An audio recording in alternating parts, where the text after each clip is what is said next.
The Omaha Supernovas are back in action this Thursday, February 15th versus the Vegas Thrill at the Dollar Loan Center in Las Vegas. The Mullen Motors pregame show with Derek Pearson and Renee Saunders starts at 8 p.m. with first serve at 9. Make sure to tune in to the next Ag Appraisal and Realty postgame show right after the match ends. Catch all the action on your flagship station, 93.7 The Ticket, and statewide on the Supernovas Radio Network. Liberty Law Group is committed to the pursuit of justice for those that have been injured. My name is Eric Hagan, attorney with Liberty Law Group. If you've been injured in an accident that wasn't your fault, call 877-42-LIBERTY. Our detail-oriented trial attorneys are committed to the highest quality legal representation. At Liberty Law Group, we will fight for you. Call 877-42-LIBERTY. Once again, that's 877-42-LIBERTY. If your home heating system is making strange noises or just doesn't work like it should, call your friends at Bryant Air Conditioning and Heating. Sign up for Bryant's exclusive ESP service protection plan. You'll get twice annual complete and thorough service on all brands, and you'll never pay overtime charges on evenings, weekends, or holidays. Schedule your heating check today and ask about Bryant's ESP plan to save money. Call 467-1111 or go to BryantLincoln.com. Bryant Air Conditioning, Heating, Electrical, and Plumbing. We do whatever it takes. Hi everyone, Kendall Warnock, A1 Automotive in downtown Lincoln. The last few years have been wild, but we've been here for you through all the ups and downs, and we'll be here for you when you need us the most, for all your travels and for your day-to-day driving. With winter conditions causing problems all over town, the last thing anyone needs this year is constant car troubles. Let us help you drive in peace and make sure you drive to work and to winter destinations safe. A1 Automotive, 11th and L Street downtown, always honest answers. Coming at you live from the heart of Lincoln, America, this is Old School, sponsored by the Mercado by Certified Piedmontese. Broadcasting veteran Derek Pearson. When you find something that moves them, that makes them smile, celebrate it. That's your task. That's your superpower. Nebraska Football Hall of Famer Jay Foreman. Rifles a pass. It was tipped. It's picked off by Foreman. He's at the 15, 10, 5. He'll score! On 93.7 The Ticket and theticketfm.com. Oof. Happy Hump Day. Jay Foreman, Austin Orman, Old School, 1040 O Street, live at the sports media mecca of this whole wide world. We are Old School, brought to you by the Mercado, Certified Piedmontese Special Ingredients and Butcher Shop. 2 locations in Lincoln, 84th and Havelock, 30th and Yankee Hill. I always say every type of meat and every type of cut. I guess happy Valentine's Day to everybody. So hopefully everybody's having a good day. It's a beautiful day outside. A little bit windy, but it's all good. Good conversation and crossover with Stricky. Austin, we got, but let's see, 16. We got in about 9 minutes. Let's finish off the conversation with the 49ers and put a fork in the Super Bowl. Kyle Shanahan, he had his, end of season press conference, defended his decision based on most likely analytics. And the analytics that he was thinking, you get the ball first, you score a touchdown, they match it, score a touchdown or a field goal, whatever it is, and then you would have the ball third. Mm-hmm. But, I want your opinion on this, and I'm a big believer. Analytics, I will tell you this before we get into, this whole discussion. I do think analytics are great in whether it's college or professional sports. I think it's needed. I think it can help a lot of coaching staffs or just in general. But I also think that if you're dependent solely on analytics, if that's your go-to, I think you will end up losing anytime, because I don't think analytics does not take into account emotion or X factors. And I think you should use analytics as a means to come either verify or kind of, confirm a decision that you either make or you don't make. And I think when you really point to analytics as why you made a decision as the biggest reason, I think you end up on the wrong side of it every single time because of the things I mentioned before. The emotion of the game, the flow of the game, there's no way analytics can put that into their equation And then what I say X factor. So what are X factors? Travis Kelce, Patrick Mahomes, Michael Jordan, LeBron James, Kobe. Those are X factors. Those things that they will break every single pattern when they need to. And Andy Reid in there as well. And that's what I think happened. And I think that's fair. I think that your argument about Patrick Mahomes being the guy that breaks analytics makes sense, right? You can't just rely on the numbers to get you by. Absolutely. But also, I think when you're going against someone as talented as Patrick Mahomes and that offense, as good a play caller as Andy Reid is, with the clutch gene that they've demonstrated over the last really 6 years, you have to use every tool at your disposal to try and beat them. I go back to when the Ravens beat the Chiefs in the regular season 2-3 years ago, whenever it was. There's that famous interaction between John Harbaugh and Lamar Jackson. What do you want to do? Lamar says, we're going for it. We're going for it. We're going for it, right? Yeah. Was that an analytically informed decision? Yes, absolutely it was, right? You can look at the win probability in game, the win probability added, all those different numbers. And you can say, okay, that was an analytic decision. But at the end of the day, all analytics is supposed to do is point you to logic. I think there's been, I'm not saying you, so don't take this point at you. I think there's been a lot of football thinkers, like McCarthy's made some questionable decisions, Jason Garrett, where they're too conservative and it's illogical. Yes. Right? They'll punt the ball on 4th and 2 and give the ball back to a dangerous quarterback. When your odds of winning the game and keeping the ball out of his hands are higher if you convert on 4th and 2, then sure, maybe you have a really good defense that gets a stop. But anything you can do to keep the ball out of Patrick Mahomes' hands, ice the game, and not even give him another shot at it, that is what's ultimately more important, which is where I go back to Shanahan and the decision to take the ball first. Wrong decision, right? The third possession is more valuable than the first possession, but the second possession is more valuable than both. So I can understand if you play it out far enough why the third possession would matter. But the third possession doesn't matter if you don't get the third possession. The second possession is what was the key there. So we overweighted the third possession by taking, the ball first instead of doing the traditional, normal, logical thing of we can end this with him touching the ball once. Right. And here's the perfect example for you youth like baseball coaches out there.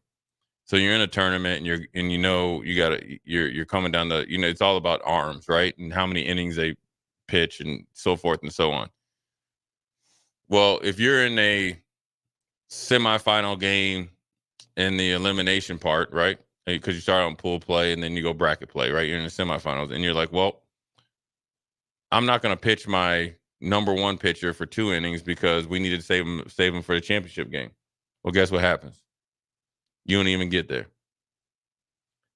Get to the championship game. Worry about that next. Game at a time. Right. Day at a time. Right. Play in front of you. And that's the same thing with analytics. Yes, in theory, what he's thinking is right. But in reality, in the second half, your offense hadn't done tiddly poo. You scored on a kind of a trick play. Right? Now the drive with Jennings scoring was good, but ultimately you really weren't in a position to think that you were able to go toe-to-toe with Patrick Mahomes. So you want to see that, you want them to play their cards first. And it came back to bite you. I think it's a learning experience for Kyle Shanahan. I think look, he's not a finished product. He'll get back to Super Bowl. Look, you got to think how many times, Dan Reeves and Mike Shanahan got there before they won it. It takes a little while to break through, and that's just where they're at. But then ultimately, I think some of the players need to play better. I think you can't pay guys, a defensive end that much money to make 2 crucial mistakes, especially under money time. It's no different when you get in the red zone. This is all the funniest thing ever. When they run RPO in the red zone, quarterback's going to keep it 9 times out of 10. Don't matter who the quarterback is. Number one, they want the glory, but number 2, they don't want to, risk, a fumble or anything like that. And we've seen that on our side. So situational football, if you have analytics about it, you should know. Under money, when it's money time, Patrick Mahomes last year against the Bengals. Who made the game-winning play? Patrick Mahomes, to the point that the guy was slipping out of bounds and got a late hit. But who had the ball? Patrick Mahomes. Just now, against Baltimore, what did he do? He was pulling the ball down and run. He's shown you a pattern. So your analytics should tell you, as a defensive player, money time, money dudes having it. And then as far as Kyle Shanahan, I understand that. But I also think that they didn't know the rules either. I think their third possession was based off the rules that were the old rules. Mm-hmm. If you knew that you were going to get a possession anyways, you let them play their hands first, because here's what the deal is. If they get a field goal, right? San Francisco gets Kansas City gets a field goal. Your play calling is different. Mm-hmm. You're playing you can actually be more aggressive once you get into legitimate field goal range. Give yourself 4 downs to play with, not just that. Don't just because Patrick Mahomes and them, they're going to think twice about going for it on 4 downs if they're the first one to have the ball, because they know if they don't get it, most likely it's 2 first downs, game over, game set match. So, it's tough, man, and it's going to suck. I do think San Francisco has some deep scars in there from Philly. Are we snake bit? Questions about the quarterback. I just think that they are snake bit. They are snake bit a little bit. So I think for them to come back, they're going to have to really, really, come back with a mental focus, and they might not get back to the number 1 seed, right, like they were this year. Whereas they might have to work their way through it. And really, to be honest with you, that might be the best thing for them. Kind of like how Detroit come, number 2 or 3 seed and work their way all the way to the World Championship. I think that might work the best for them, because that would change their mindset as they go into the playoffs, right? You can't depend on home field advantage. We're at home. We always got a chance to kind of come back with the crowd noise. Sometimes it's good for them to, go on the road and really go out and take what they deem as theirs. So,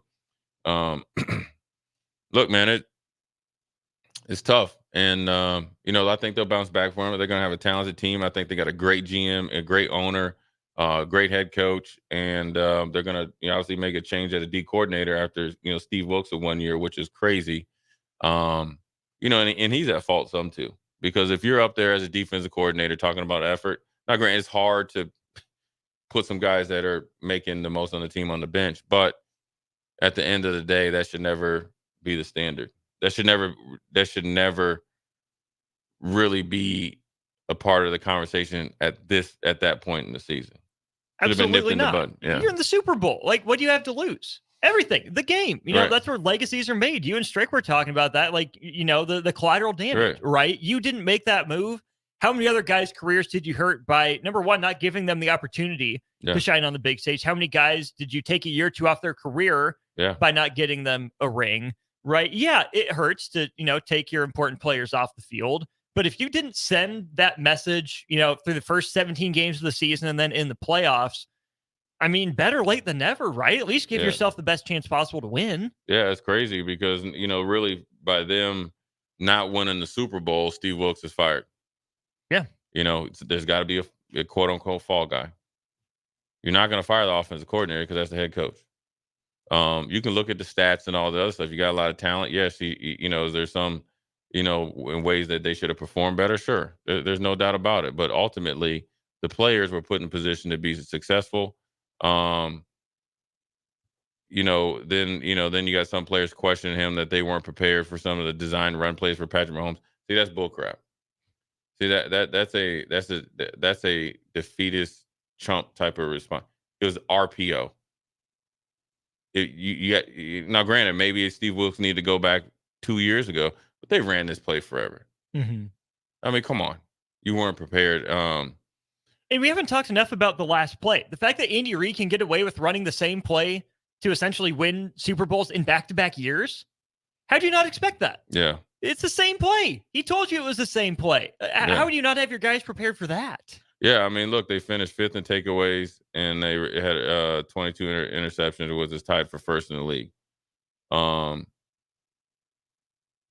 They were number 1 defense, with D'Amico Ryans, and then, you have a new coach. Well, a lot of it has to do with effort. More takeaways have to do with effort. So, look, San Francisco hit it out of the park with Robert Saleh and D'Amico Ryans. And Steve Wilkes is a respected and established, defensive coordinator. Could he have done some best stuff better? He's a defensive back coach by trade, so you would think that was there. I think you losing Humunga back there really, really affected the defense as a whole. But ultimately, I think the guys up front didn't play as hard or as good as they're capable of, let alone at the pay grade they're getting paid. Yes, the design run to Patrick Mahomes, right? The run play. Okay, they got you the first time. What did you think was coming again? He got 12 yards the first time. He coming back to it to see if you should be able to make an adjustment. That's called communication, And so, anyways, Steve Wilkes will land on his feet, but ultimately, there's a lot of things that this is where frustration. This is where the hurt comes in, right? Are we going to take our 100%, responsibility for it, and then that's how you get better and come back.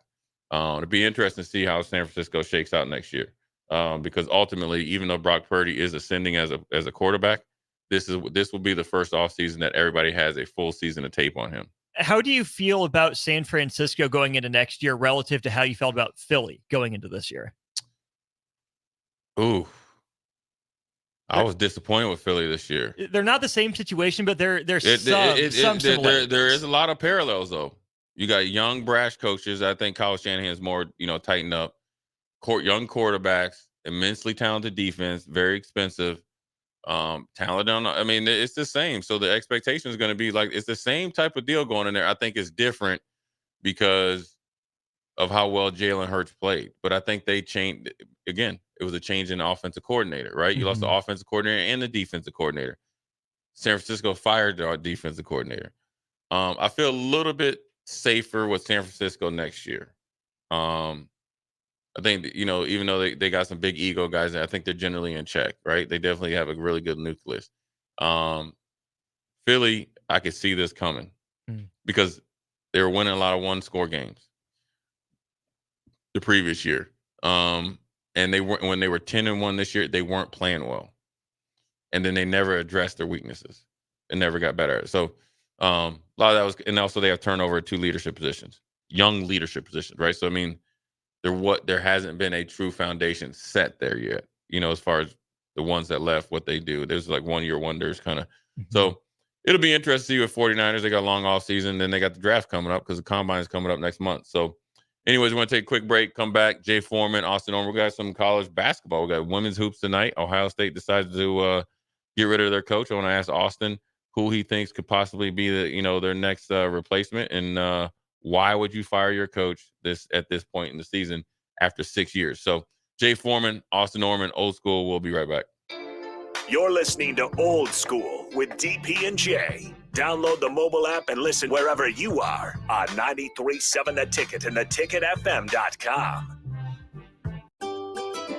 Load up on meat and more this winter at the Mercado by Certified Piedmontese at 84th and Havelock. This week's specials through February 20th are fresh cut ribeye for just $17.99 per pound and buy 2, get 1 free on Montoya potato gnocchi. And don't forget about lunch on Fired Up Friday from 11 a.m. to 2 p.m. Locations at 84th and Havelock and 30th and Yankee Hill in Lincoln or 168th and Maple in Omaha. Get to the Mercado today for the best meat in town. Ever wish you had another light switch on the other side of the room on a dark night? How much better would you sleep at night if you had a ceiling fan in your room? The High Electric Service Department is here to make your electrical what-ifs a reality. Whether you're looking to replace some outdated light fixtures or brighten up your counters with under-cabinet lighting, High Electric can handle all types of residential electrical installations and services. Give Erica a call at 402-466-6606 or visit high-electric.com to get started. The Mill Coffee and Tea, formerly with 4 Lincoln locations, but now 5 Lincoln locations. That's 25% more locations than there used to be. Can you even imagine a world where there's only 4 Lincoln Mill locations? Feels like ages ago. We were all so young then.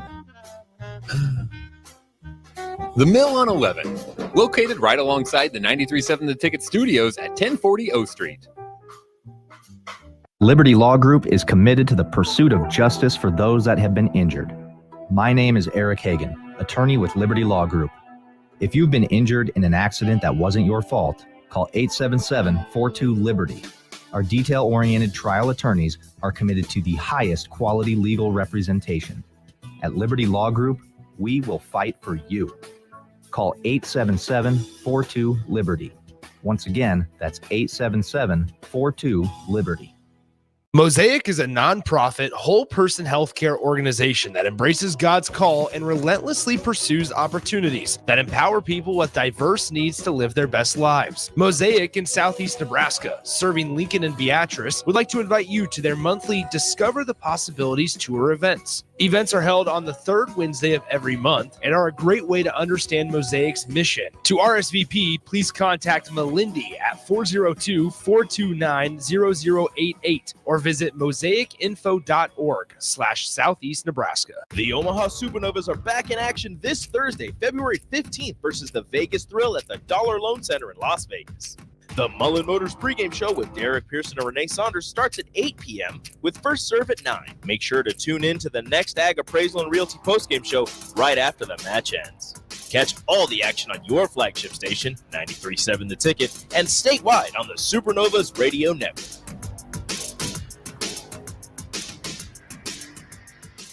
At Southeast Community College, community is our middle name. Our continuing education classes offer personal interest, traffic safety and licensing, online learning, and adult education classes across Southeast Nebraska or online in your own home. Learn pottery or floral design, take a computer course, learn Spanish, how to start writing a book, or Air Fryer 101.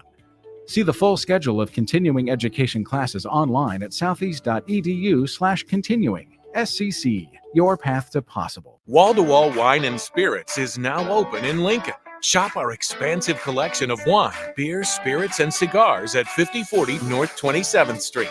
From top-shelf liquor to crowd-favorite beer, Wall-to-Wall Wine and Spirits has a beverage for every taste and every budget. Plus, join our loyalty program to earn rewards and save on future purchases. Shop Wall-to-Wall Wine and Spirits at 5040 North 27th Street in Lincoln. That's 5040 North 27th Street.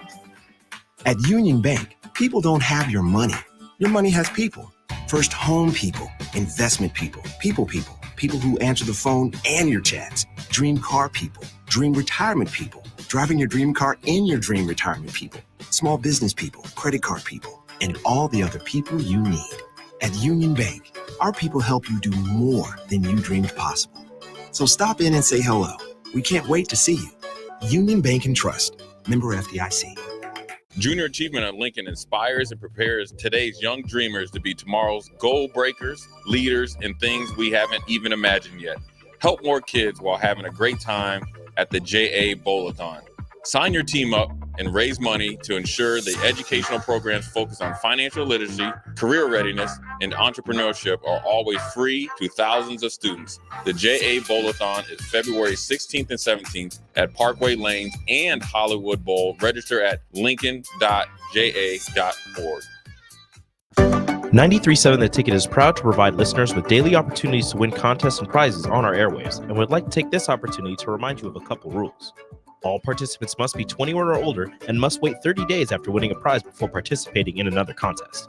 Once you win, you have 30 days to pick up your prize at the K&TK Studios, 1040 O Street in Lincoln, or your prize will be forfeit. Thank you for participating in our contest, and thank you for listening to 93.7 The Ticket. Back to old school with DP and J on 93.7 The Ticket and theticketfm.com.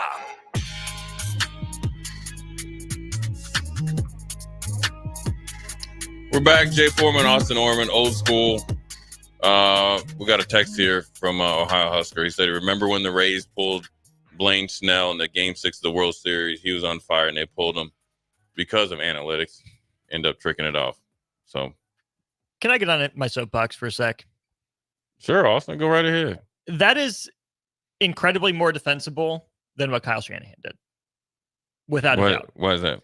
Because what was about to happen was Blake Snell, not Blaine. Blake Snell was about to face Mookie Betts and Corey Seager for a third time in the game. Yeah. Now, Blake Snell was dealing, but there is a well-established, not even tradition, but we have proven with empirical data just how much better hitters get when they see a pitcher for a third time. Right. Partially because of fatigue, but mostly because of familiarity. It's hard for pitchers to trick major league hitters, especially two at the level of Mookie Betts and Corey Seager, a third time. Now, it didn't work, right? You allow 2 runs to the bottom of that lineup, which is on that reliever more so than on the manager, right? Sure, maybe leave your guy in to deal with the bottom of the order because he's rolling, but you are about to face the top of the order. Just absolute murderers of the baseball that postseason. I can understand that decision. Yeah, I can understand Kyle Shanahan as well, but the problem is this, Austin. It didn't work. It didn't work. You lost. And you just never know. The conversation isn't that Snell was dealing and he stayed in, a hitter or two too long. You took him out a hitter or two too quick when he was dealing. Mm-hmm. And I will say this, we also know whether it's Randy Johnson, Roger Clemens, Kershaw when they won it, when a pitcher is dealing, it don't matter. Seeing him a third time don't matter. Clayton Kershaw also has been done so dirty by Dave Roberts over the year, but that's but I'm just saying when a top-notch pitcher, Madison Bumgarner, when he's in the play, when he's dealing, it doesn't matter who's up because he's dealing. Mm-hmm.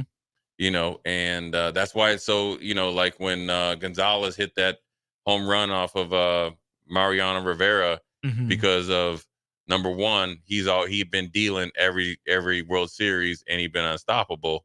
But when he does it, then it exceeds expectations. You always lean on your players. You know what I think it's more similar to the Blake Snell thing? Dan Campbell. The Rays played that way all year. Yeah. They went out the same way they went in. Yeah. Right or wrong, we can have that discussion. We're doing it right now. Sure. But they were at least true to what they did throughout the year. They didn't get there and changed and do that. But sometimes you could be too analytically driven or too aggressive in the case of Dan Campbell, when reality is you need to take the points and stuff like that. Look, all these decisions, in game, decisions are only good when they work out. So much for this post-hoc analysis. Yeah, they're only good when they work out. So, oh well. Anyways, Pecan Pie corrected me. Gonzo hit a blooper over Jeter's off of Mariano. Yes, but it ended up winning. Tony Womack did the same thing as a home run. Yeah. Anyways, back to Ohio State Buckeyes. And Holtman gets fired today, after about 6.5 years. He's still owed $14 million. Now, Ohio State has a new athletic director that's going to be a senior advisor starting March 1st. So essentially, he's going to lead the search. He will be effectively the athletic director in June or July. Mm-hmm. And so they're looking for, Ohio State is I wouldn't say blue blood basketball program, but they have some proud tradition. They got a lot of their traditional basketball program. And look, they've lost, 9 of their last 11. They just lost to a Wisconsin team that was on a 4 or 5 game skid that hadn't looked good. And so whenever you give, I guess, a little bit of leeway for a new AD, and you probably, I think, been underperforming, I guess, through Ohio State standards, without a doubt. And you've had, really good success at Butler before. The plug, they pull the plug pretty quick. So, right away you start to hear names, like Greg McDermott, obviously, well-established coach up there in Creighton, right up Highway 80. That's had some, I wouldn't say run-ins with the new AD, but quite frankly, on his own. Now the whole plantation thing, probably has some preconceived assumptions based on the NCAA, paying players and all that stuff. And just look, Greg McDermott is gotten that program to national prominence, new AD, new rules, and it might be a time to part ways. I think it would be a bigger loss for Creighton than for Greg McDermott, because he's a phenomenal coach. And so, is it a step up for McDermott to go to the Big Ten? Yeah. I think Ohio State's a step up. I think the Big Ten's a step down.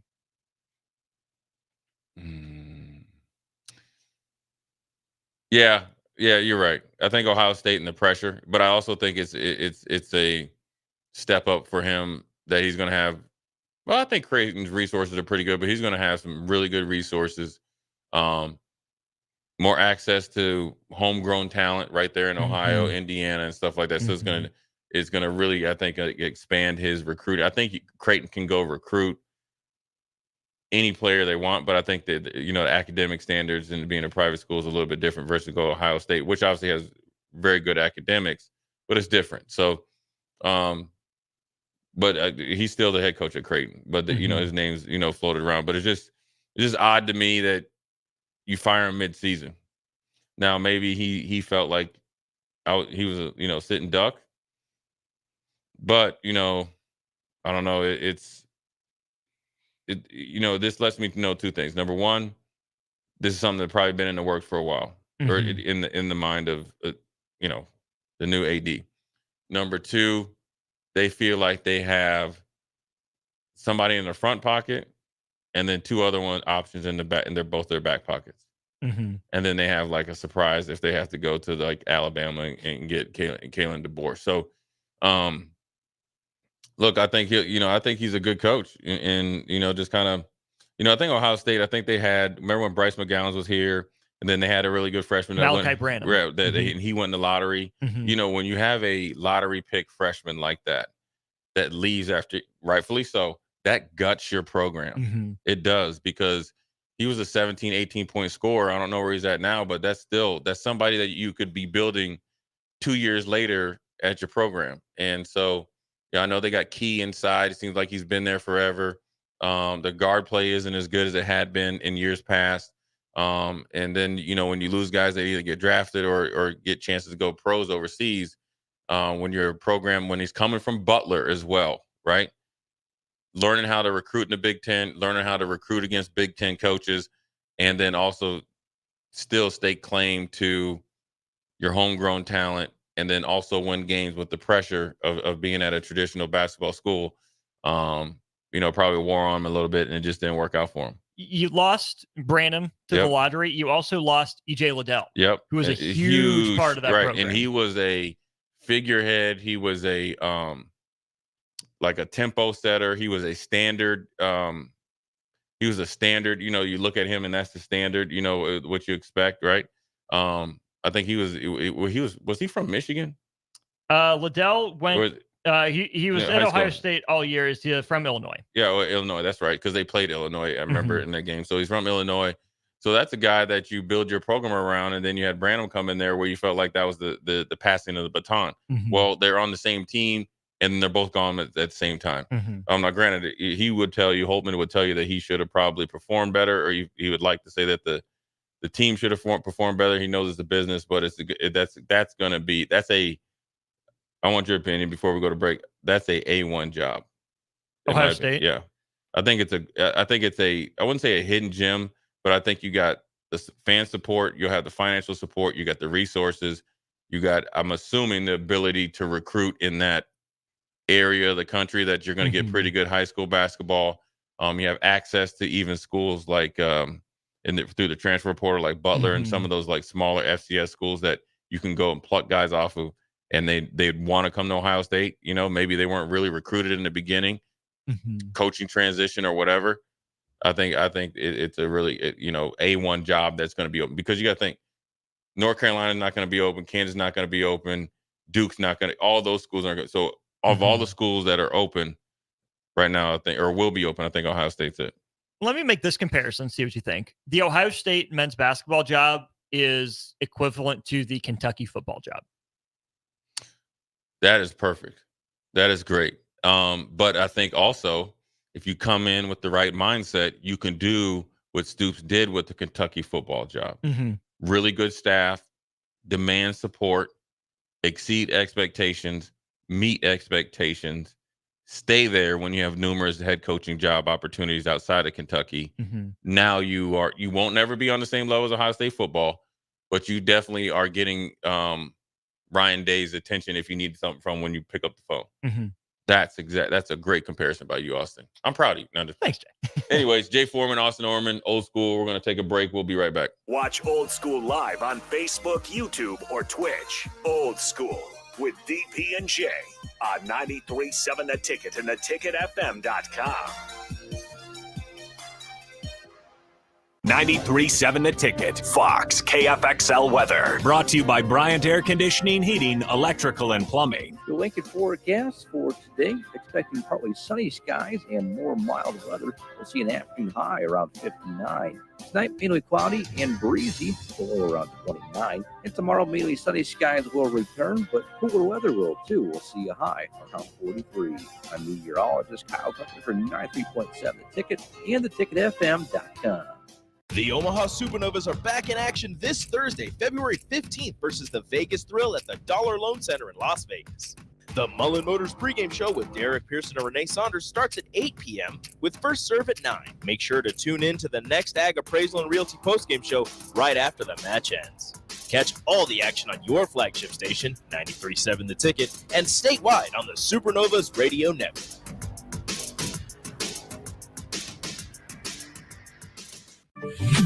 Not many businesses can say they've made it 60 years, but Madsen's Bowling and Billiards can. With 12 bowling lanes and the biggest pool room in Nebraska, where else would you go to enjoy an afternoon or evening?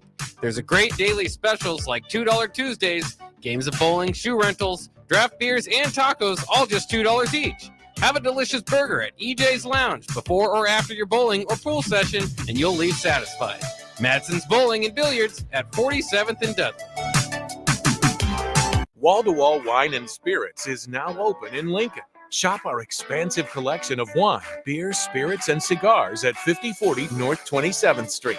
From top shelf liquor to crowd favorite beer, Wall-to-Wall Wine and Spirits has a beverage for every taste and every budget. Plus, join our loyalty program to earn rewards and save on future purchases. Shop Wall-to-Wall Wine and Spirits at 5040 North 27th Street in Lincoln. That's 5040 North 27th Street. Junior Achievement at Lincoln inspires and prepares today's young dreamers to be tomorrow's goal breakers, leaders, and things we haven't even imagined yet. Help more kids while having a great time at the JA Bowl-a-thon. Sign your team up and raise money to ensure the educational programs focused on financial literacy, career readiness, and entrepreneurship are always free to thousands of students. The JA Bowl-a-thon is February 16th and 17th at Parkway Lanes and Hollywood Bowl. Register at lincoln.ja.org. Mosaic is a nonprofit, whole-person healthcare organization that embraces God's call and relentlessly pursues opportunities that empower people with diverse needs to live their best lives. Mosaic in Southeast Nebraska, serving Lincoln and Beatrice, would like to invite you to their monthly Discover the Possibilities tour events. Events are held on the third Wednesday of every month and are a great way to understand Mosaic's mission. To RSVP, please contact Melindy at 402-429-0088 or visit mosaicinfo.org/Southeast Nebraska. Action Plumbing, Heating, Air, and Electric is the call I make when I have a need for plumbing services. Whether it's for my home or office, if I need a repair to a water heater, softener, or even my garbage disposal, I know I can count on Action to help. In one simple call, their amazing customer service team promptly schedules a service call, often getting to my needs within a day. Action delivers honest, quality services we can count on. To learn more, visit actionlincoln.com.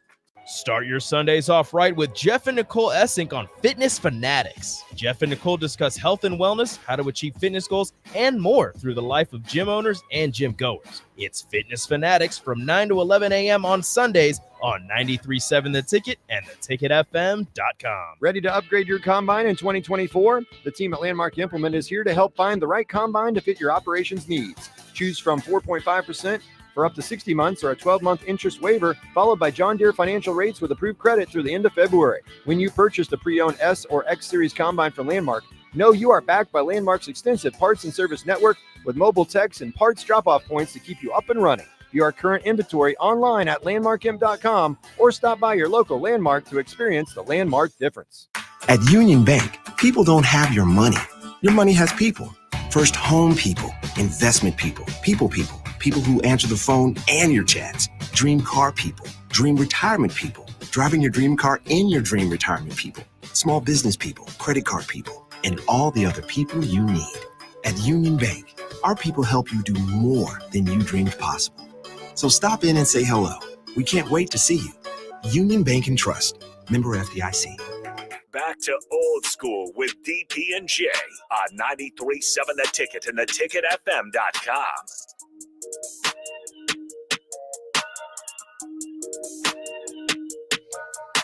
What up? We're back. Jay Foreman, Austin Norman, old school. We are back. Austin gave me a little nugget before we started today. NCAA is inching towards the possibility of having a 2-minute warning in football. Look, all they're doing is listen with the communication devices in the helmet.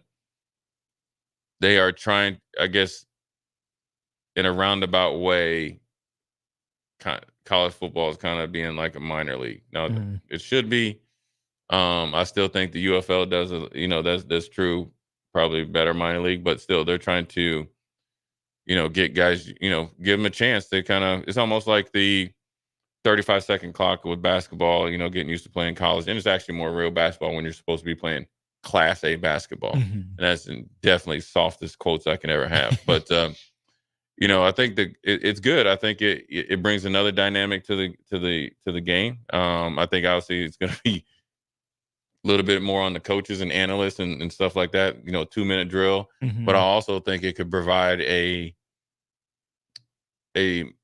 more excitement too. Just think if you're, a team that somehow you can always find it, it's like the K-gun offense with the Buffalo Bills back in the day. That offense came about from 2-minute drill, and then it just became their offense. And so maybe you see some exciting games, you're down by 8 points and and you got to run a 2-minute drill. Stars are born there, but I think it's good. I think it'll lessen the learning curve going to the next level. I don't think it's a big stretch to have that. I mean, it's not going to extend the game. It's not going to make the games 30 minutes longer or anything like that. But I think it'll keep people's eyes glued to the TV maybe a lot more than the present day rules. I think that's fair. I think it's better training for players and coaches that might want to make the jump. Yeah. We see some successful transitions, not a whole lot. Right. I do like where there's some individuality between the college game and the pro game, but if college already has the rule shifts with 1 minute to go, with the 10-second runoff and the injury timeouts and penalties and whatnot, and the clock stopping for first downs under 1 minute, why was it ever 1 minute? Why not just 2? 2 minutes. Right. Bring it in alignment with the NFL, because that just makes logical sense. I mean, it's been since what I see, like 1942, the NFL's had the 2-minute warning. So you just decided to do 1 to be weird and arbitrary. Right. And it makes perfect sense to me to have the 2 minutes. And if you do 2 minutes, you can take away that 10-second runoff. If somebody's really injured, you need a minute and 1 second. Well, then I want to review it. Like, when did he actually get injured? You know what I mean? Or so take that away. And then if you got 2 minutes, then you got to really get it. It also really put a lot of emphasis on the coaches and coaching staffs about timeouts. Yep. You're right. So you won't be able to just spend them real quickly. So then it's going to put a more emphasis on the assistant coaches to make sure you don't have lack of personnel on the field, or too many on the field. Either wasting timeouts. Yeah, that's going to be huge. So onward, we'll see this first hour down on this Hump Day Wednesday and it's Valentine's Day. I think just like everybody else, they're waiting for the clock to strike 12. Then we get back to regularly programmed situations. But anyways, now all jokes aside, top of the next hour, we're going to talk women's basketball tonight. They tip it off at Ohio State. Funny enough, right? All those coaches know, right, that the men's basketball coach is fired. So they play on the road at number 2 Ohio State. We're going to talk about that. Then we're going to talk about no Huskers invited to the combine. What does that mean? Is that true an indictment on the program? Can they still make it? So forth and so on. And then we're going to talk about Deshaun Foster. Was it a good hire to go to UCLA, or was it a shotgun hire per se, or is it the hire they had to make? Anyways, Jay Foreman, Austin Orman, Old School. We'll be right back. You're listening to Old School with DP and J. Download the mobile app and listen wherever you are on 93.7 The Ticket and theticketfm.com. Load up on meat and more this winter at the Mercado by Certified Piedmontese at 84th and Havelock. This week's specials through February 20th are fresh cut ribeye for just $17.99 per pound and buy 2, get 1 free on Montoya potato gnocchi. And don't forget about lunch on Fired Up Friday from 11 a.m. to 2 p.m. Locations at 84th and Havelock and 30th and Yankee Hill in Lincoln, or 168th and Maple in Omaha. Get to the Mercado today for the best meat in town. 93.7 The Ticket is proud to provide listeners with daily opportunities to win contests and prizes on our airwaves, and would like to take this opportunity to remind you of a couple rules. All participants must be 21 or older and must wait 30 days after winning a prize before participating in another contest. Once you win, you have 30 days to pick up your prize at the K&TK Studios, 1040 O Street in Lincoln, or your prize will be forfeited. Thank you for participating in our contest, and thank you for listening to 93.7 The Ticket.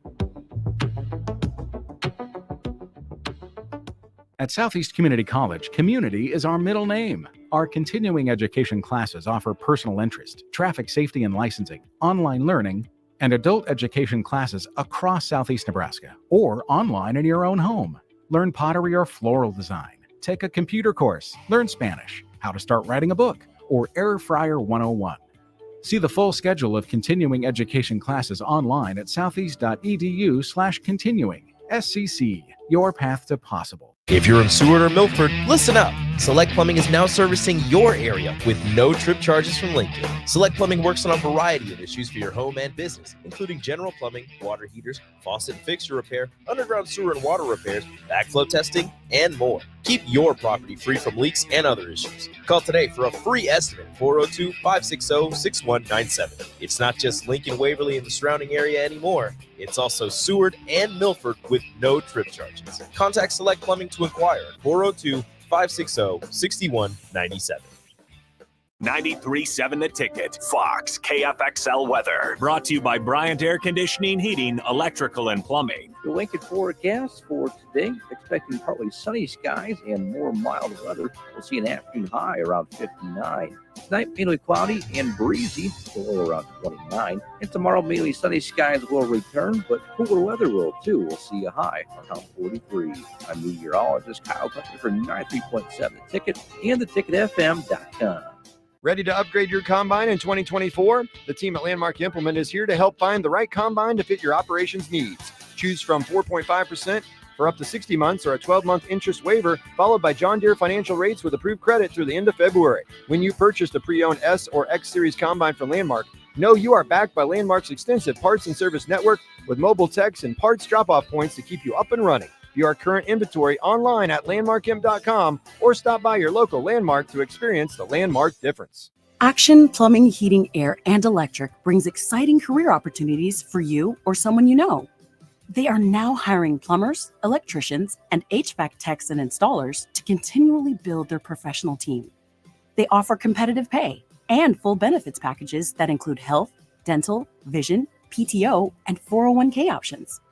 Action has created a positive team environment for over 50 years. Apply online at actionlincoln.com.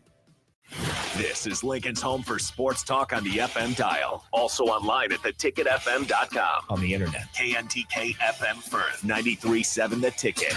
The captain, Vershawn Jackson. Dylan Riola, the doctor, the Polynesian Bowl. He had a lot of throws. He made a couple nice throws. He threw outs. He threw a deep dig. He threw a slant that went to the house. There were so many different passes that we saw him, and he's got a little quick twitch. Is he fast? No. Quick twitch? Yes. It was good to see him moving around. Listen, he connected with, guess who? Carter Nelson. Thank you. We got a chance to see Carter twice. It was good for me to watch that because I think that's a precursor of wisdom. A team succeeds when they work together. Banking's no different. At UBT, we're in your corner for every financial move you want to make.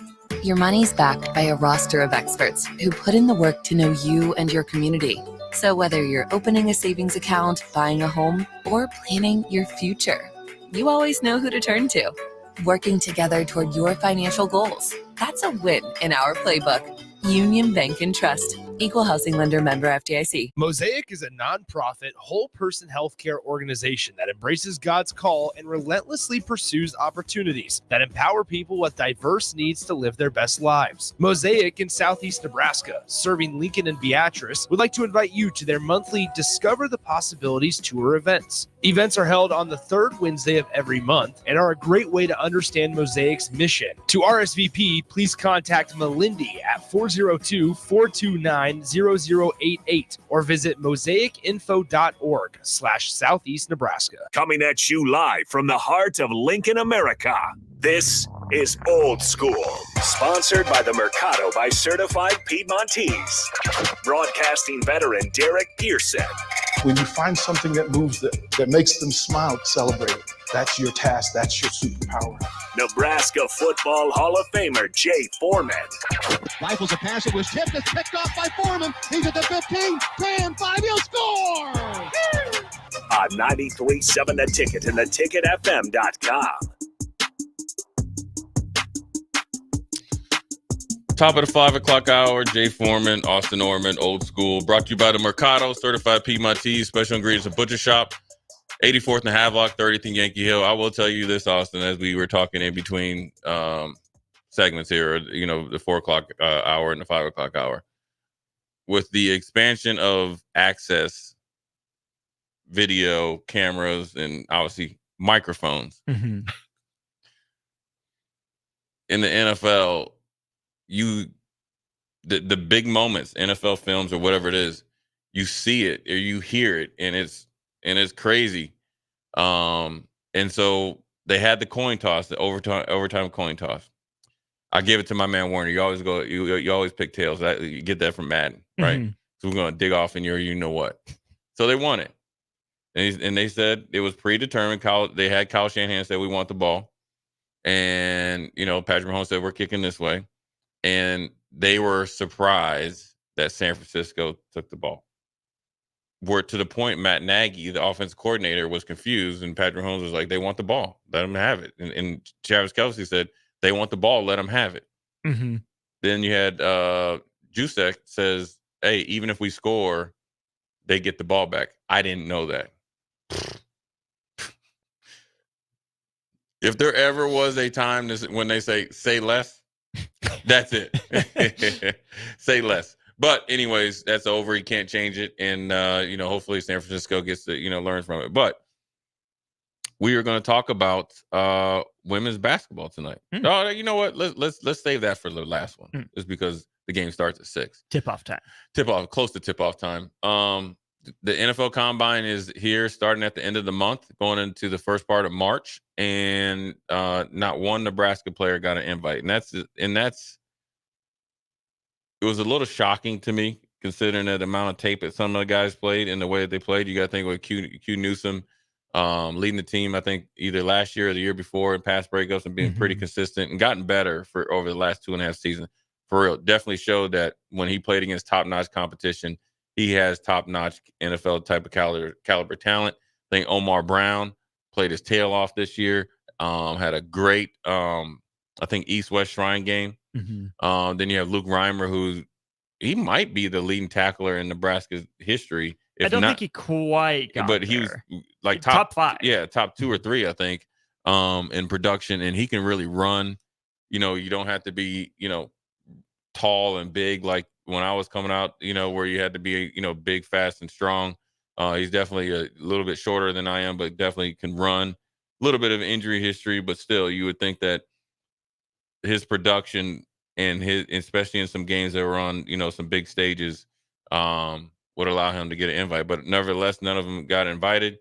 It does not mean that they don't have a future. You can make it. Jack Stoll was not invited to the Combine, had a really good pro day, has been playing in the league and starting and playing a huge role for the Philadelphia Eagles. There's tons of stories, and there's tons of stories of guys that go on to have long and lasting NFL careers, and some that, either drafted real late in the NFL or a free agent end up being Hall of Famer. So it's just a bump in the road. I will tell you this, on the flip side, Michigan had 18 guys. 18. You only have 22 starters on offense and defense. 18 of them are going. So are there 18 players, all of them better significantly than the ones that I mentioned from Nebraska? No. The asterisk or the caveat is they're coming from winning programs. So if you want to get individual, I guess, accolades or chances, win. Why is that? Because NFL and the coaches, they have to win. They want winners. You're just looked at differently when you're from a winning program. And winning isn't necessarily winning a national championship, obviously. But when you've won 3, 4, 5 games, you're not necessarily thought in the same light. And it's not fair. That's just the way it is. And if you get to that bowl game eligible where you really make some noise and have a big win, or 7, you'll be in the comp. You'll have that Nebraska number back to where it should be, where you think every year it's anywhere from 3 to 5, and in a good year 8 or 9. And so they just got to get to work at it both individually and collectively, and it'll be for the betterment of the team. Everything you said makes perfect sense to me. I think it's important to point out that the Combine process, it's an invite. So a group of evaluators will sit down, look at your measurables, look at your tape, and say, do we think this is a guy that we want to invite to Indianapolis? Right. That's how it goes out, which makes it, to me, somewhat on the player and on the coaches, right? Have you developed, you have enough good film, enough plays out there to catch evaluators' eyes? But since it's subjective, there's no objective criteria. You have to have X number of tackles as a linebacker, X number of picks or passes deflected. Your pass rush win rate has to be this high, throw this many touchdowns, whatever. That tells me it's more of a Nebraska perception problem. That's exactly Is what Quentin it is. Newsome a day one pick? No. Is Quentin Newsome an NFL player in some capacity? Yeah. Luke Reimer may be slightly undersized, but can run. That's a useful special teamer you might want to get eyes on that found a way. It was a walk-on from Kansas and Lincoln North Star, and then there are a number of guys. Omar Brown, right, athletically talented, out the wazoo, who came on his last couple of years, FCS All-American as a freshman at Northern Iowa. Yeah, maybe Nebraska's players aren't exactly where they need to be, right? Sure. For Nebraska to, be where Nebraska thinks it should be. And that's totally fine, totally fair. But I think more so than that, it's a Nebraska perception problem, like you're saying. Yeah, it is. And it's, it's something that, you can complain about it because it's not right, because you shouldn't hold present day players accountable for past players, or past teams, or present day teams and players accountable for past teams and players. You can't, you shouldn't. And your job, you'd expect is you should be able to have guys come in here and give a fair evaluation and understand that just because it's a non-winning program right now doesn't mean it doesn't have good players. It's no different than when teams fire coaches in the NFL or anywhere. Just because you come in as a coach doesn't mean that the coaches there couldn't coach. There's other dynamics. There's good coaches everywhere. There's good players everywhere. You got to find them. Now, I do think the combine is different than when I grew up, is that when you went to the combine, it was like a badge of honor, and you were definitely a draftable player. You have to essentially work harder at not getting drafted than to getting drafted, because they were bringing, it was like the creme de la creme. Kind of like being in the green room for the NFL NBA draft. Yeah, but it was like most of the draft picks coming from there. Now, I think instead of spending the resources to go to Linwood, I think in St. Louis, or say Nebraska Kearney, or somebody say from some other small school, they might have heard about him, and then one or two scouts have created some buzz on him, because all these scouts are trying to find somebody, a diamond in the rough, and so then what they'll do is they'll bring them to the combine, right? So it's like a return on investment, right? So instead of having 32 teams go to the middle of nowhere, you just pay for one kid to go there, then all 32 teams can see him, right? And get evaluation. They figure like, okay, we can come to Nebraska, even if they have fringe players, we can give them an honest evaluation, and there's always going to be 20 plus scouts and decision makers generally that come here to the pro day. I think Nebraska might have two. Plus, with Matt Rule just coming out of the NFL, he still has that, a lot of guys that, he probably still is in contact. Plus, he had been in the NFL before, so they can call him and get true, honest evaluation on their players, because he's just fresh in the process. So I think that also works against them as well. And so I think it's a little bit different, the way that the combine is treated, because I think when you think about it, you have to step back and look at it. And again, it's not fair, because you could be like, oh, why does Nebraska have a target on the back? Well, because you haven't been winning. But honestly, when you look at it, everything the NFL has been doing is entertainment purposes. So what's more entertaining? Having NFL Network do a feature on a kid from Podunk University, right? That has played his tail off and maybe hit a growth spurt, or came over and only played 1 year of football in England or whatever, Canada, and he's there. It's the only school that looked at him. Or a kid that's been a 3-year starter at Nebraska and they've only won a total of 10 games, right? And that's where that's where they're at. So, yeah, it sucks because, as a player, I was fortunate enough to go to the combine. But also, I really wanted to go. The only thing I can compare it to is I really wanted to go to the Senior Bowl, because I felt like if I got to the Senior Bowl and I could get down there with even guys that were ranked higher than me, I know I could outperform them. So I could actually kind of work my way up. So I was fine with it. I didn't get that chance because I didn't get that invite. even though my dad won the MVP there. It's crazy. But I think it's interesting, too, to look at the teams that didn't have invites. Yeah. Nebraska is one of them. Vanderbilt, Northwestern, Georgia Tech, Virginia Tech, Oklahoma State, Cincinnati, SMU. Yeah. Oklahoma State would have had Ollie Gordon, who we mentioned yesterday in the way he's early coming top back, running back, 25. Yeah. Bowman probably doesn't get an invite, even if he declares he's out of eligibility. But Virginia Tech's a big-time program. Yeah, and they've had some good. They have some good players. I mean, heck, they got one of Nebraska's old players, Feldarius Payne, who kind of played all over the place in their defensive line. He was one of the top interior defensive linemen this year, and he had like 5 or 6 sacks. Mm-hmm. Guys like that don't get invited in, and sometimes they use your longevity in college against you. Like, all right, I've seen enough. They've probably been here 10, 20 times, right? Mm-hmm. And then sometimes it's just a down year in talent wise. You could be a very young team, which Nebraska doesn't have a lot of guys. You have guys that come back, so forth and so on. And then it might be a measurable thing and all that other stuff. I just think right now, the perception hurts Nebraska some. And then also a lot of these guys are like super seniors, from COVID and stuff like that.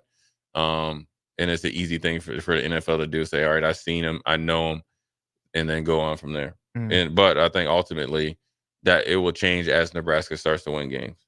As Nebraska continues to recruit better, you'll have more guys that have NFL attributes that will be appealing to the NFL and evaluators, no matter what the record is. Right? When you think of Princewell, you think of Cam Linhart, think of Ty Robinson, Nash Hetmiker, obviously Dylan Raiola, if he lives up to billing, and obviously Daniel Kalen and those guys, Malachi Coleman, got height, weight, speed guys. So you'll get more invites coming up. I'd be curious too to go back through some of Nebraska's guys that got combine invites and then combine grades.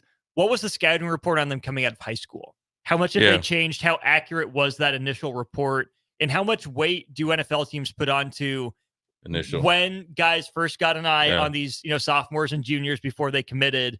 What was the outline? How were people viewing them? What did the coaches that were recruiting them see them doing in their scheme versus what actually happened in college? How much did they develop? Did they add the weight we thought they could? Did they grow more or less than we thought they would?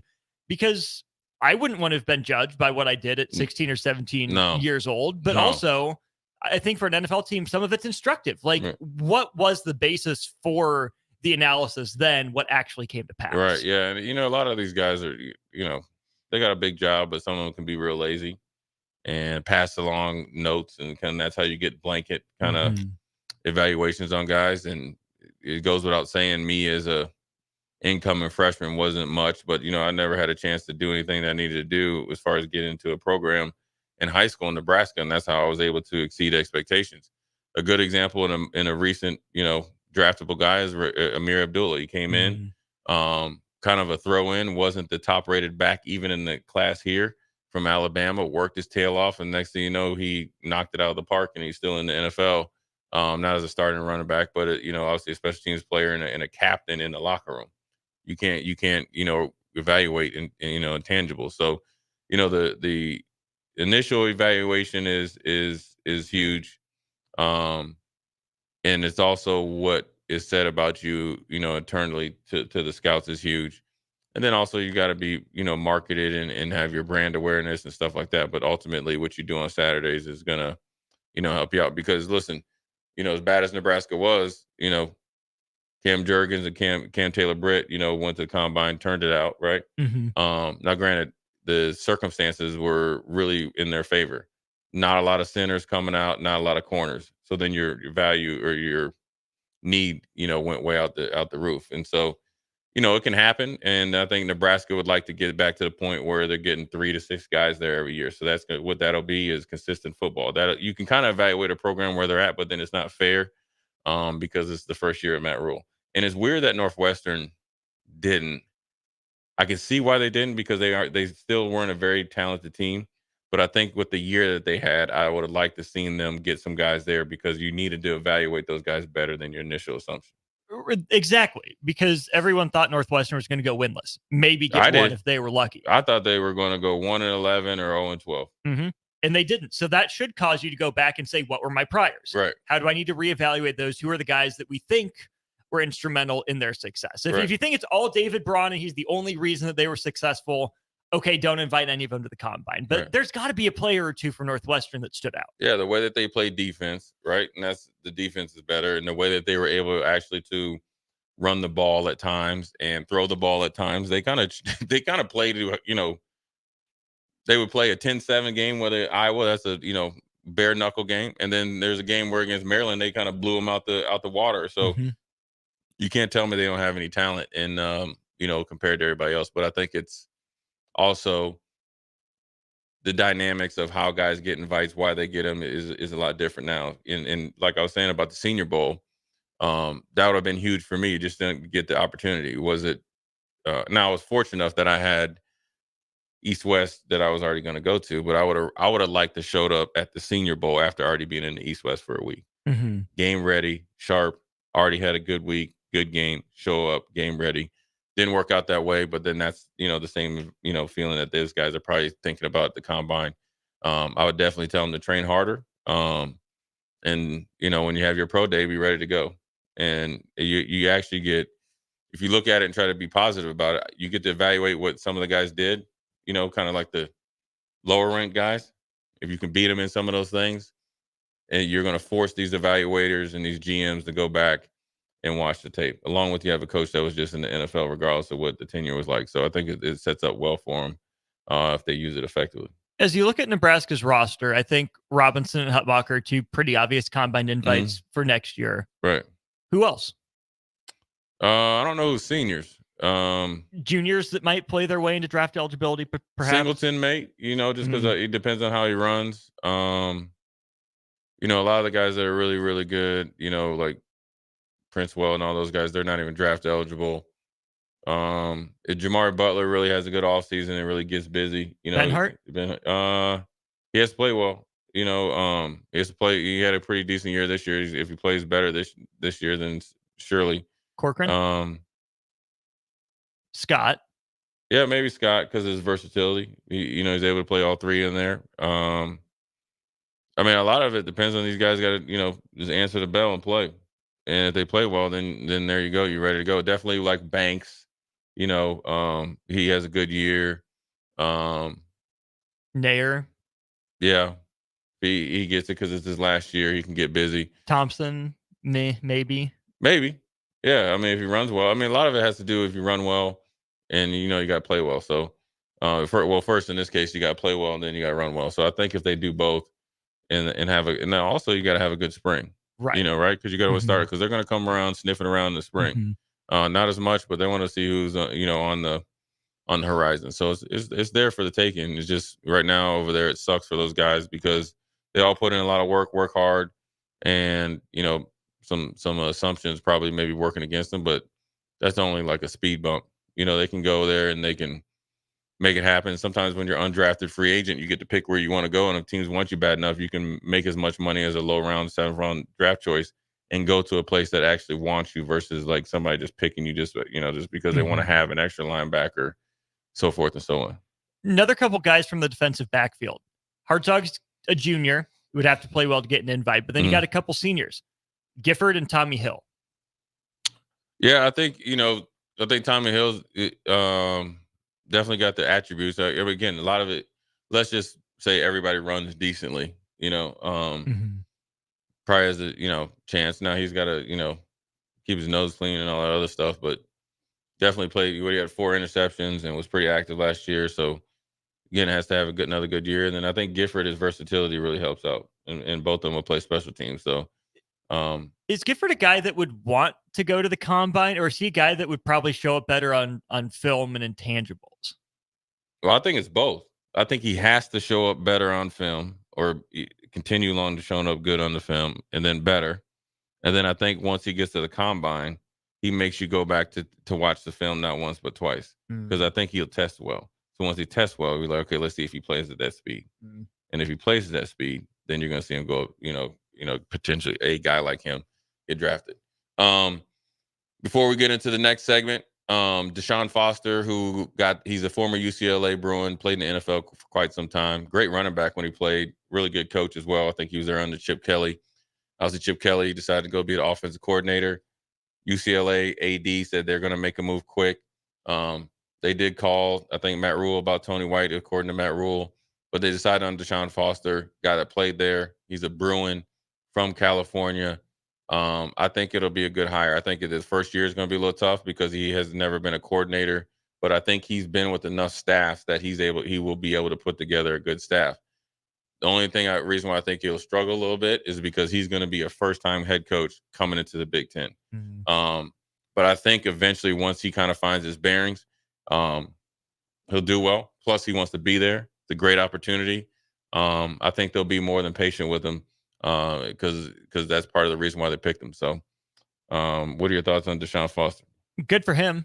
Yeah. Makes sense why UCLA would make that move, especially this late in the process. Yeah. Wish the best for him. Obviously, I echo your sentiments on just how tough that road is going to be. From all reports, it sounds like Chip Kelly was less interested in kind of the new style of college football head coaching. Sounds like he didn't engage the boosters. The fans were obviously not thrilled because they weren't putting up the Oregon style numbers. Yeah. So at the very least, what I think Deshaun Foster can do is bring that kind of alumni pop that we've seen at Nebraska and other places, a couple times, where if he re-engages the boosters and gets UCLA up to double-digit, million, 8 figures in NIL, that's a huge step in the right direction. If he shows enough promise with his, coordinator hires, like, hey, he knows how to identify guys that can help him, become a head coach. Right. That'll be huge. Lock down some of the LA talent. USC is vulnerable right now, right? I'm not going to say UCLA will ever be a bigger football brand than USC. But you can if you can make them more interested in UCLA and win some of those in-city, in-state recruiting battles, I think Deshaun Foster's got the juice to do that. Right. Yeah, I think he does. The biggest thing for him is his ability to put together a pretty good staff. Mm-hmm. And so if he can get a good staff, he'll be good to go. And so so that'll be interesting to see his staff. And then all the things, shaking hands, kissing babies with the boosters, will pay off for him. Now they'll want to be more involved in the program. Mm-hmm. And he'll have to do all the things that Chip Kelly didn't either want to do or didn't do well. If he does that, he'll be fine. Get the staff, do the things outside of the offices or inside the office that you need to do that the last guy didn't do. NIL is going to be huge. And like you said, with Lincoln Riley, I think, I wouldn't say 1 foot out the door. He has the front part of his foot inching towards out of that door, along with a little bit loss of talent. And USC is fighting an uphill battle. They're ripe for the picking to go in there and pluck off some guys. And plus, when you have a younger, energetic coach that knows the language, knows the dynamics of California high school football and JUCOs, don't forget that, and smaller schools around it, and everybody knows them. All those coaches generally assume we're going to be pulling for him. I think it's a good hire for UCLA, considering the talent pool's out there, but then also you want to hire somebody that's going to appease a lot of the people that make the decision. So anyways, Jay Foreman, Austin Orman, take a quick break. We're going to dive back into Nebraska women's basketball that's tipping off here. They're probably right in the middle of their warm-ups there in Columbus. They take on the number 2 Ohio State Buckeyes on the road. So we'll try to figure out a way that they can upset the Buckeyes after a big victory against Iowa. Jay Foreman, Austin Orman, we'll be right back. Watch Old School live on Facebook, YouTube, or Twitch. Old School with DP and J on 93.7 The Ticket and theticketfm.com. Junior Achievement at Lincoln inspires and prepares today's young dreamers to be tomorrow's goal breakers, leaders, and things we haven't even imagined yet.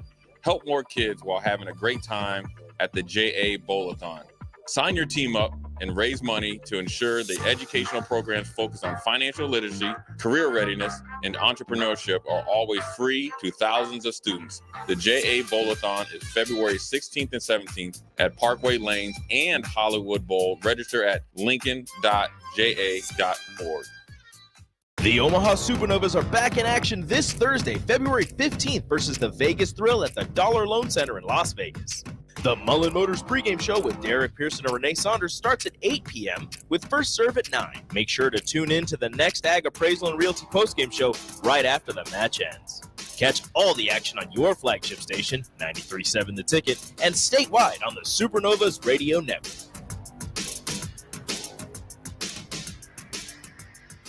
Hey guys, Jake Sorensen here from Early Break. The garage door at our house has been needing replacement for a couple years, and a few months ago, we finally did something about it. Steve's Garage Doors and Services was great through the whole process in providing options and also going to the next level to get a door that was approved by our HOA. And best of all, the removal of the old door and installation of the new door was done smoothly with no issues. Call Steve's Garage Doors and Services today at 402-480-2840. Not many businesses can say they've made it 60 years, but Madsen's Bowling and Billiards can. With 12 bowling lanes and the biggest pool room in Nebraska, where else would you go to enjoy an afternoon or evening? There's a great daily specials like $2 Tuesdays, games of bowling, shoe rentals, draft beers, and tacos, all just $2 each. Have a delicious burger at EJ's Lounge before or after your bowling or pool session, and you'll leave satisfied. Madsen's Bowling and Billiards at 47th and Dudley. Start your Sundays off right with Jeff and Nicole Essink on Fitness Fanatics. Jeff and Nicole discuss health and wellness, how to achieve fitness goals, and more through the life of gym owners and gym goers. It's Fitness Fanatics from 9 to 11 a.m. on Sundays on 93.7 The Ticket and theticketfm.com. Action Plumbing, Heating, Air, and Electric brings exciting career opportunities for you or someone you know.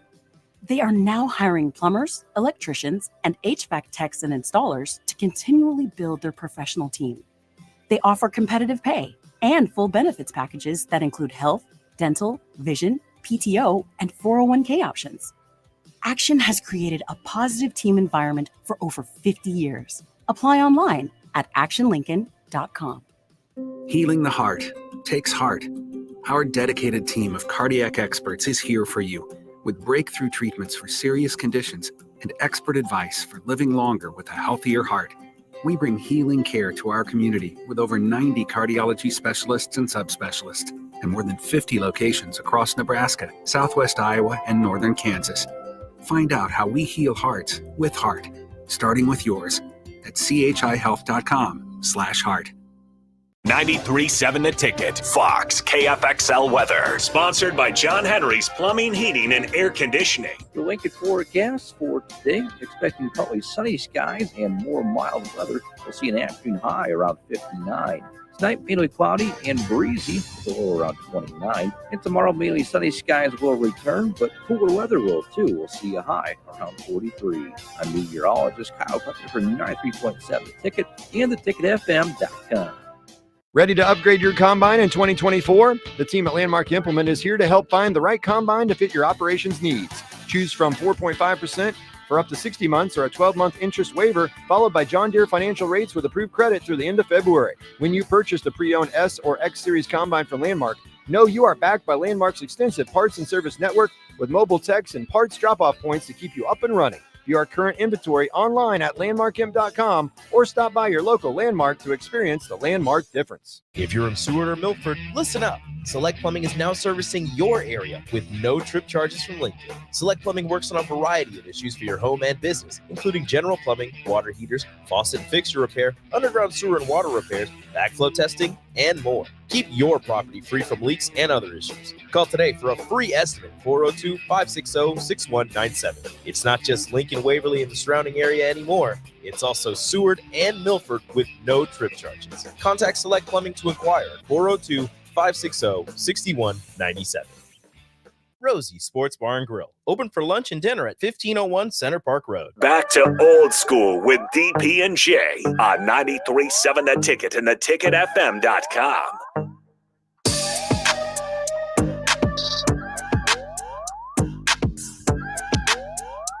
We're back. Austin Norman, Jay Foreman, old school. We are in the last big segment. We're going to talk about Husker women's basketball. They are on the road at Columbus, Ohio. They're playing on Peacock tonight, 6 p.m. at Value City Arena. Ohio State is favored by 13.5. I always say 14 points. Mm-hmm. Two tutties. And Ohio State is on a 5-game winning streak for sure. And Nebraska is 3-2. their last 2 games, and probably the one loss was probably on the road at Rutgers, losing by 1 point, or at home against Rutgers. Was just a bad day at the office, and then before that, on January 27th, which seems like forever, they lost by 20 on the road at Iowa, which I think coming out of the locker room after that game, they felt like they had some progress, and it actually was for real to come back at home a little over 2 weeks later, actually 2 weeks to the day later, and beat Iowa and Caitlin Clark when Iowa had everything to play for. One, continue to beat Nebraska. 2, to put Caitlin Clark as the highest scorer in NCAA women's history, and Nebraska was able to thwart both of them. So the keys to this game tonight, which is going to be a big task for Nebraska, but I think if Nebraska shows up with the right intentions and intensity on offense, or not on offense, defensively, they can do a good job against this Ohio State team, which, they got J.C. Sheldon and McMahon, 2 really all-conference players, really good players, inside-outside game. Also, they have Taylor Theory, who averages 12 points. They're pretty much 3 guards and 2 forwards, right? And so, all 5 of their starters, if you really want to just guess, round up, all of them are averaging double figures. Mm-hmm. So, but the 2 main cogs, obviously, is Sheldon, right? And McMahon in the middle. And when you watch them, when they beat Iowa, when they had the whole Caitlin Clark running into, I guess, a fan, or the fan supposedly running into her, it was the inside-outside game, but more importantly was the inside game of Cody McMahon. She was quick, she was decisive, she was unstoppable. Mm-hmm. So Alexis Markowski is gonna have her hands full, because I'd probably say she's a little bit quicker than her, but tries to play a physical game. So you got to be steady. You don't want to get any cheap fouls, because she tries to draw the contact, when she's trying to get to the rack. And then you also got to be real disciplined on whether, when you, I guess, hedge the ball, or act like you're going to go down and double team the post, or you're going to double team on the wing. You can't be one extra step or get a little bit lazy, because Ohio State can light it up for 3. And more importantly, their 3 guards, and particularly Theory and Sheldon, late in the game, shoot free throws really, really well. Mm-hmm. So you also have the game plan for that as well. And their 5th starter, Rebecca Mikolasakova? Yeah, Mikolasakova. I got it. Yeah, I'm speaking European, Jay. Yeah. That looks Russian to me. 89% from free throws. 3-point percentage, 47%. Sheldon, 36. She's Slovakian. Yeah, Slovakian. Okay, there you go. And then Theory is 52% from 3. So when you think about it, who you're going to drop down on, you definitely don't want to drop down on Rebecca, right? I'll call her Rebecca. And you definitely don't want to drop down on Taylor Theory. Drop off, right? 52% and 47%. 47% is probably the one I'm more concerned about, because she shoots 47% from the field. So that means she is probably most likely a 3-point shooter. Yeah, 75 total attempts for Shoemate, 58. Oh, Shoemate, excuse me. Yeah. Shoemate. So that's the one right there where she's coming in gunning. And I got it mixed up right, or mixed up wrong. So it's Taylor Theory that you want to make sure that you stay at home on. 52%. Mm-hmm. 52%. And that's just the thing. As you look at that season rundown for these players, Jay, there are players you can bait into taking threes. Sheldon shoots it well enough. Theory shoots it well enough. Shoemate for sure. But then you look at someone like, from 3-point range. Can you get Diana Collins or Harris or somebody like Taylor, that? Taylor. In starting lineup. For sure. Right. Yes. Can you top block some players while giving others space, while still not getting beat on the drives or offensive rebounding, right? Because you don't want to not close out to someone and be disrespectful and then get blown by or give up an offensive rebound because you got lazy, right? More than anything, Jay, yes, game plan matters. Yes, how you plan to attack Ohio State on both ends of the floor matters. But I go back to what Lisa Bluter said, even today in her availability, Nebraska played Iowa like it was their Super Bowl. Yeah. They celebrated like they won the national championship. We've seen the men's team let up on the road, not come with that same focus and energy how often you get a chance to beat the number 2 team in the country in back-to-back games. Right. Yeah. You don't have that opportunity. This is a once-in-a-lifetime setup and deal for you. Do your darndest to take advantage of it. Yeah, and as a team, to be honest with you, I feel like Nebraska matches up better with Ohio State than they do Iowa. Sure. Because of Caitlin Clark and the way that Caitlin Clark plays, because she's leading the nation in scoring and assists. Where I think where you look at Ohio State, you know where they'll be at and you know how they play. And you got to think with Alexis Markowski, even though and I think Natalie Potts and Markowski will switch off there, but they have the size on Ohio State's forwards. And so Nebraska has to do a good job in their rotations and obviously communication if they're man-to-man or if they're in some sort of zone to eliminate what Ohio State does well. So when you talk about some of the Ohio State players that don't shoot well from three, what it lets you know, that's what they get into the break. Why?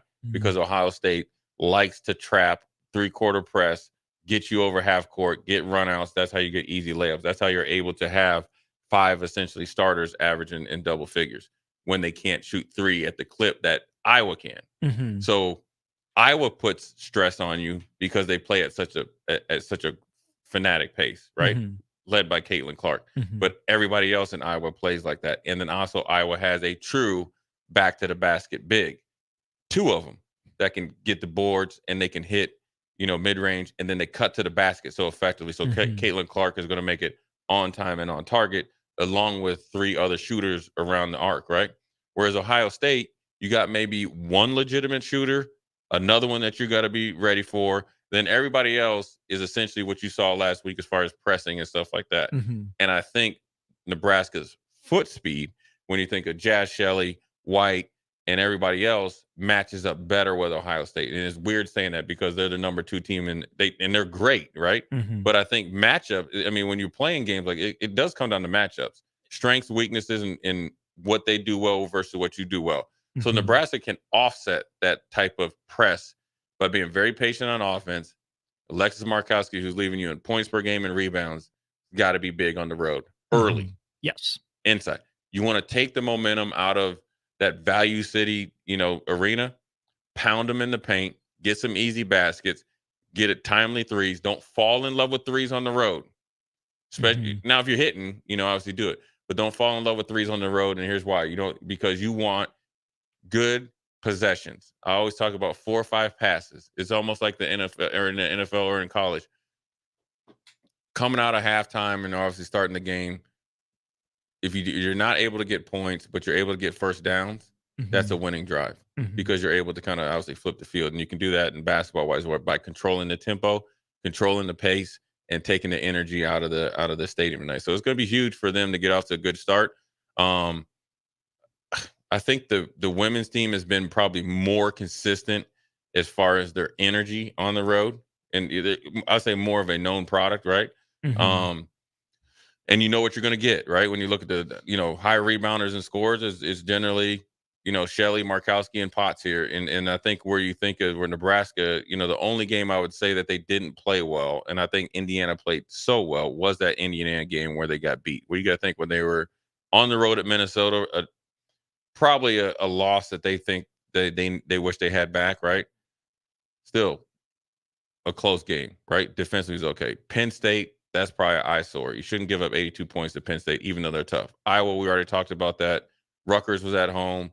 It seems like they just got out of the bed wrong. In the TCU game, right, when they, this is before they had all the injuries, there definitely was a better program when, back then, losing by 7 early in the season, you're still trying to figure yourself out. And then the Creighton game, that's a rivalry game.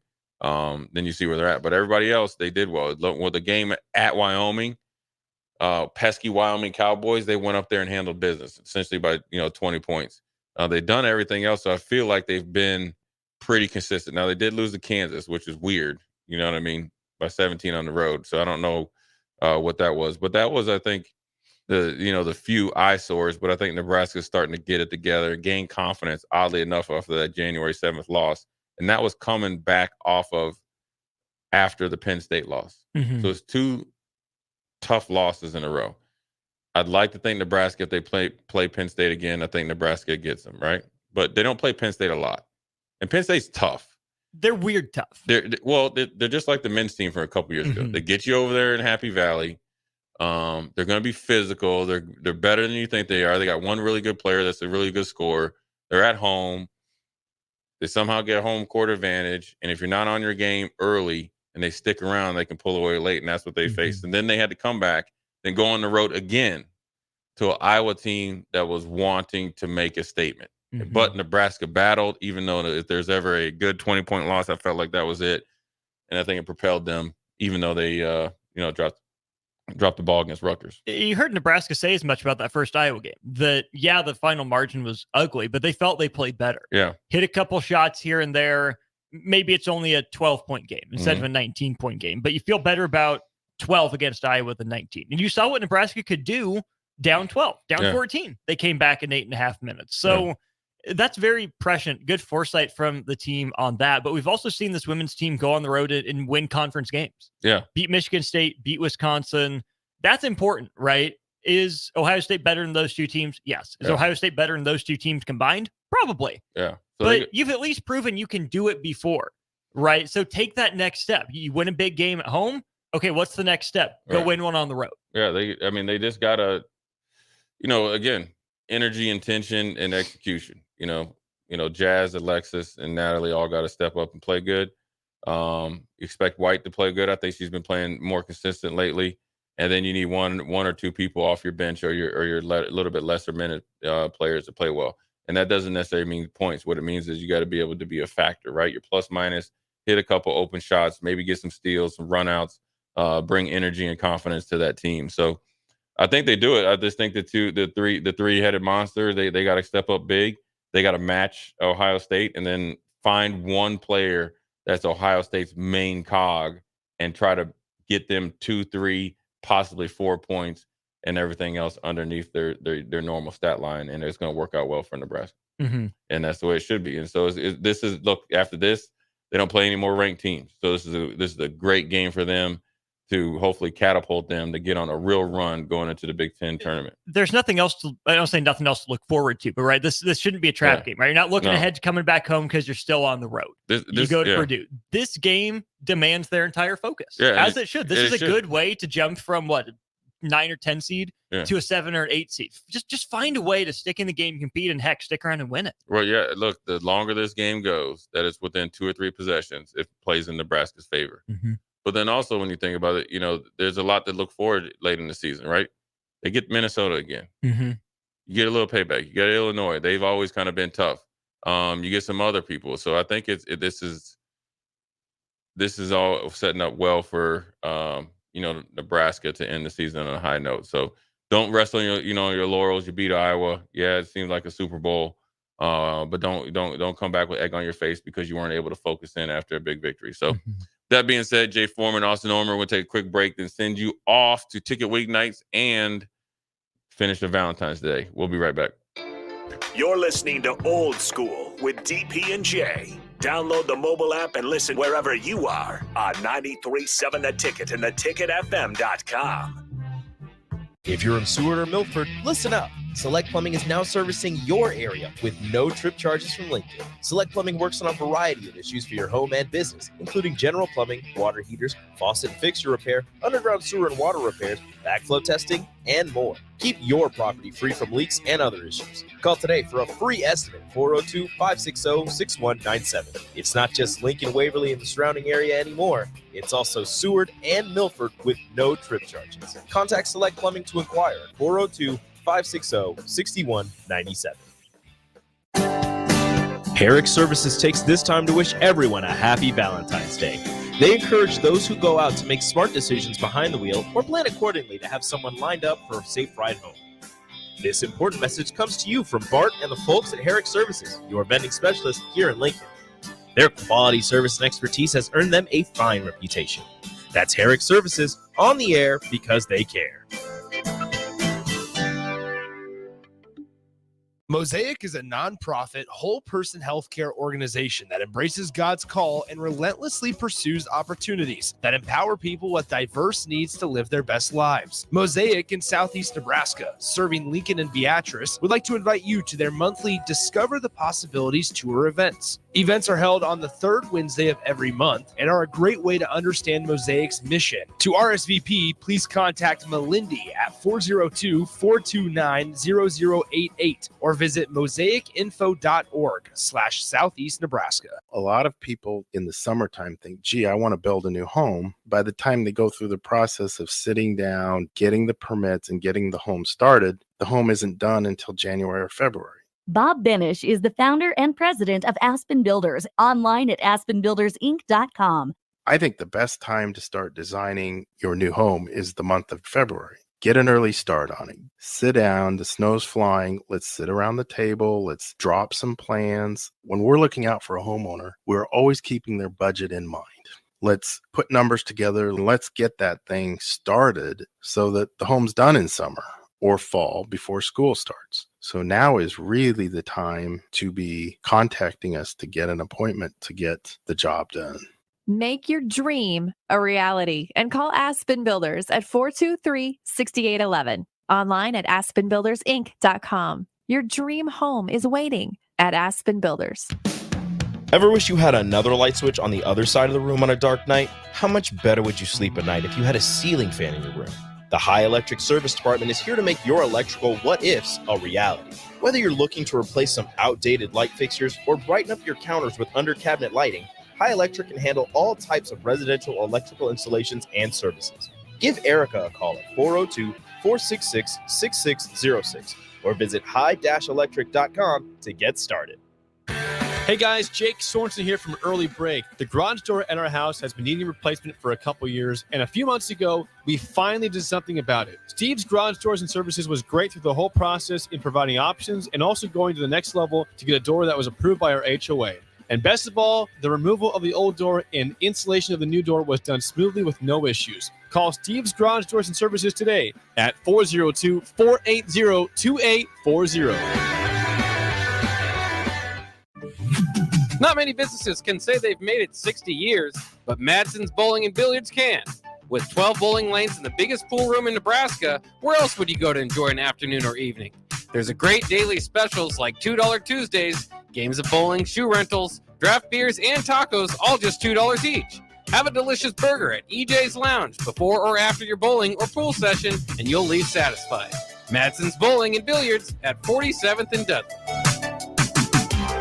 Garage doors can be expensive. Are you keeping yours in the best condition possible? This is Cameron Hall with Doors Plus. Doors Plus is a locally owned business that prides itself on the fast, reliable, and friendly service. Doors Plus offers flexible scheduling so you can book an appointment that fits your busy day. My team and I will come out to your property, both commercial and residential, and provide you with the necessary information you need to make sure your garage door is in working and smooth condition. Give Doors Plus a call today at 402-590-5800 to book an appointment and learn more about our preventative maintenance plans.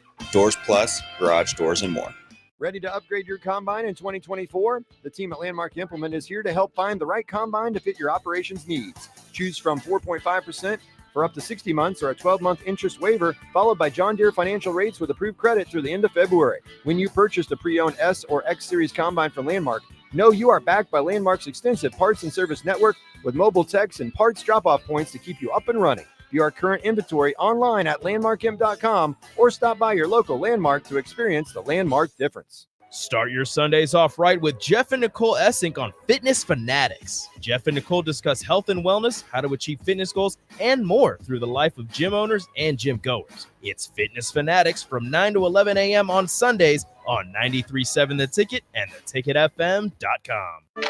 Sandhills Global is hiring. With their fast-paced, growing culture, they have hundreds of new openings in sales, marketing, traveling support, software development, web design, and more. Full-time roles offer a 4.5-day work week, along with flexible internships in most areas. Career and internship opportunities are available at our global headquarters in Lincoln, Nebraska. Find your fit today at www.sandhills.jobs.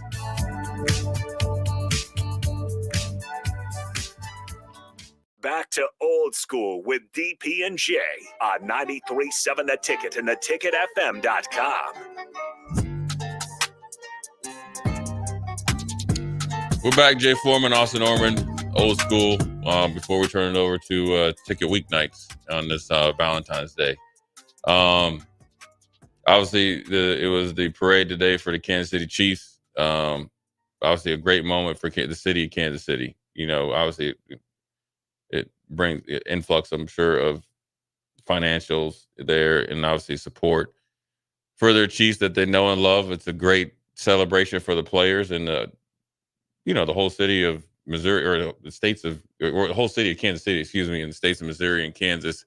And the football team's players, it's a great honor for them to be celebrated. But then it goes without saying, I don't know how an idiot wakes up in the morning and says, I'm going to go there in a joyous moment, and I don't know what the intentions were. I mean, obviously it's to get attention, to hurt people. One person unfortunately passed away, which is stupid, right? Probably no direct correlation. And then I think 10 to 15 people were injured. And you told me a lot of them are kids. Those kids are taking off school to celebrate their Chiefs. That's all they know, right? Mm-hmm. And here you are, sure, everybody has bad days. Everybody has stuff going on. I mean, that's sure. I mean, look, I get it. Everybody has days, weeks. Everybody has stuff. You're trying to tell me this is your best way to solve problems? Can't be. And that's. I mean, look, man, it's. Look, people can think whatever you want, and I get it. I'm not into politics. I'm not trying to tell people what they should do with their weapons. All I'm saying is this: whoever did it, or whoever was doing it, I think there's more than one. 2 suspects in custody. Suspects. Okay, you guys are just one the idiot of your whole life. You're an idiot, and whatever happens to you, you probably don't even get enough. That's the honest to God truth. Mm-hmm. You don't, and if you get off too easy because of some stupid loophole, well, then that's on the people that decide that. You two should be punished to the utmost. There's no reason to do that, especially with kids involved. So that's, I'm sure people don't believe the same. I don't know, whatever I don't really care if people get mad about it. I don't do politics. I don't do religion. I don't do people's personal business. I hate to see kids getting injured. Hate to see somebody innocently, an innocent bystander. You know what I mean? Mm-hmm. I mean, who wants to wake up in the morning and go celebrate? It's no different than Nebraska winning a national championship.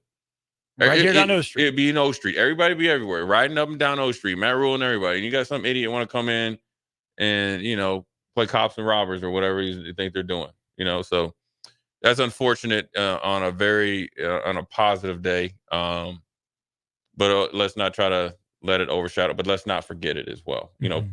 Not the victims, mm-hmm. not the people that did it. Let's forget them. Let's keep those people and the families in your prayers or thoughts, and then go on from there. So, I hate to have, I'd not be doing it justice, not mentioning it, and definitely giving my opinion on it. Sucks because it's a great hour. Look, it all started with a couple of days ago. Patrick Mahomes. I don't know what he was doing the night before when he was on CNN down there at Disneyland. My man looked like he ain't slept since they won. He had those George Clinton atomic dog eyes. And but anyways, appreciate you guys listening on a hump day. Tomorrow will be, I think, Thursday. Ought to be. Yeah, Thursday, even though Strick's going to, see, that's why I knew Strick might come down here. It's Thursday. So it's either going to be streaming or Strick will be in town with Kevin Meyer Thursday. Ticket weeknights. And then also, don't forget, tomorrow at 9 o'clock, yes. Omaha Supernovas DP, Coach Renee Saunders will be on the call. They are down in Vegas. So Jay Foreman, Austin Norman, old school. We're out. We'll holler at you tomorrow.